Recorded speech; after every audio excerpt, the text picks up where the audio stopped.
लवकर वजन कमी करण्यासाठी अनेक जण शस्त्रक्रियेचा पर्याय निवडतात। आपला लुक बदलण्यासाठी आणि हेल्दी दिसण्यासाठी शस्त्रक्रिया हा सोपा मार्ग असल्याचं वाटत असलं तरी हीच शस्त्रक्रिया तुमचं आयुष्य उद्ध्वस्त करू शकते।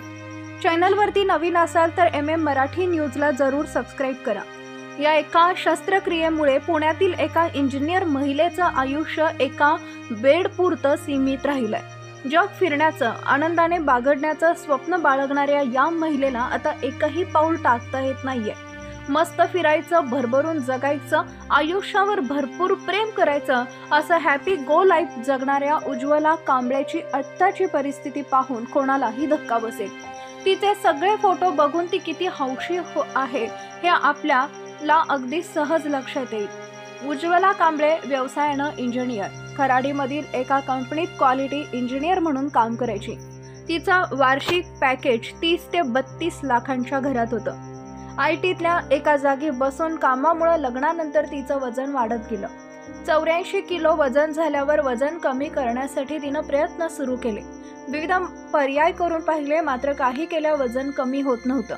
शेवटी तिनं लिपोसक्शन शस्त्रक्रियेबद्दल सर्च केलं। तिला लगेच शस्त्रक्रिया करायची नव्हती, मात्र फक्त चौकशी केल्यानंतर पुण्यातील या क्लिनिककडून वारंवार फोन येत होते। शेवटी त्यांनी शस्त्रक्रिया करण्याचं ठरवलं असं त्याच्या पतीनं सांगितलं। 16 ऑक्टोबर 2022 रोजी उज्ज्वला यांच्यावर लिपोसक्शन शस्त्रक्रिया करण्यात आली। त्यांच्या पोटावरील 4.5 लिटर फॅट काढण्यात आलं होतं, पण शस्त्रक्रियेनंतर उज्ज्वला अंत्यवस्थ झाली।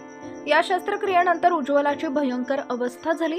त्यानंतर तिला तातडीनं खासगी रुग्णालयात दाखल करण्यात आलं। शस्त्रक्रिया करताना भूल दिल्यानंतर नाडीचे ठोके, रक्तदाब कमी झाला होता। प्राणवायूचा पुरवठा न झाल्याने मेंदूला इजा झाली होती, त्यामुळे तिच्या मेंदूनं काम करणंच बंद केलं। उज्ज्वला गेली 2 वर्ष फक्त डोळ्यांची उघडझाप करते, मात्र काहीच बोलू शकत नाही। उज्ज्वला यांचे पती बिरेंद्र कुमार मूळचे बिहारचे, पण जन्मापासून वर्ध्यात राहतात। उज्ज्वला आणि बिरेंद्र दोघेही एकाच ठिकाणी शिक्षण घेत होते, दोघेही इंजिनियर। उज्ज्वलाला जगवण्यासाठी बिरेंद्र कुमार शक्य ते सगळे प्रयत्न करतात। घरातले सगळे दागदागिने, गाड्या विकून 70 लाख खर्च करून उज्ज्वलावर खासगी रुग्णालयात उपचार केले।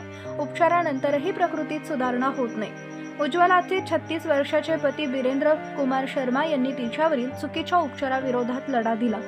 ससून रुग्णालयाने तपासणी करून चुकीच्या गोष्टी घडल्याचा अहवाल दिल्यावर डेक्कन पोलिसात डॉक्टर प्रशांत यादव आणि डॉक्टर स्वप्नील नागे यांच्या विरुद्ध गुन्हा दाखल करण्यात आला। उज्ज्वला आता कधीच फिरू शकणार नाही, कधीच बोलू शकणार नाही, मात्र तिचा पती बिरेंद्र तिच्यासाठी लढतोय। हसरं खेळता आयुष्य एका चुकीमुळे उद्ध्वस्त झालं। उज्ज्वलाला बोलता येत नाही आणि काही कळतही नाही, मात्र तरीही तिचा पती तिच्याशी बोलतो। आपली बायको कधीच उभी राहू शकणार नाही हे डॉक्टरांनी सांगितलं असलं तरी तो तिला धीर देतो। फिरायला जायचं ना, किती वेळ पडून राहणार असं म्हणतात, त्यांच्या डोळ्यात चटकन पाणी येतं। वजन कमी झालं तर अधिक चांगलं आयुष्य जगता येईल अशी आशा बाळगून उज्ज्वला शस्त्रक्रियेसाठी त्या बेडवर झोपली खरी, पण त्यानंतर ती कधीच उठू शकलेली नाही।